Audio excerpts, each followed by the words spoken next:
we pay for 2022, we pay now our insurance bill, the amount of dollars that we pay for insurance of 2022, we pay now at the end of 2022? Okay, I didn't know that. Well, it depends.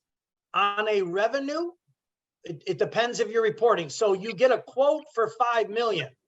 You report your revenue every month. You report your mileage every month. So you're only going to pay based on your usage. The only problem is you still have the minimum. You understand? Yes. So if you shrink, you're screwed. If you shrink, you're screwed with revenue and mileage unless there's no minimum. Now we have markets with no minimums. We have markets with 80% minimums. But to run a 90% minimum, if you shrink in half, you're in trouble. You're going to be paying less overall because you're going to be paying 90% of what you thought, but you should only be paying 50%. And if you did a composite, you would be paying 50%. But then that depends on which composite. Is it the audit beginning end of year, or is it a monthly reporter composite? These are all questions you need to ask and understand.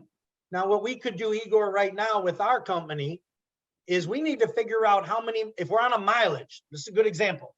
If we were on a mileage and last year we quoted 5 million miles and the minimum is 4.5. No, I'm sorry. Let's say we quoted 1.95 million miles last year in April. Your minimum is 1.7 million. If you've only run 1.4, you're paying 1.7. I'm sorry. You're going to pay for what you never ran. You get it? Yes. And nothing we can do about that. It's just nothing you can do about it anymore. You can pick a different policy next year, right? So everybody on this call, go to your company, talk to your insurance person, and you ask them, do we pay by $100? Do we pay by 100 miles?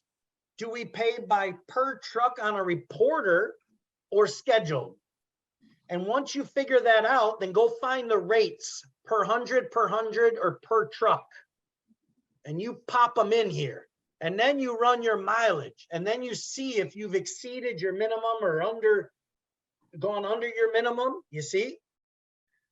The problem with exceeding your revenue amount is if you exceed your revenue and mileage amount, you'd have been better off with composite.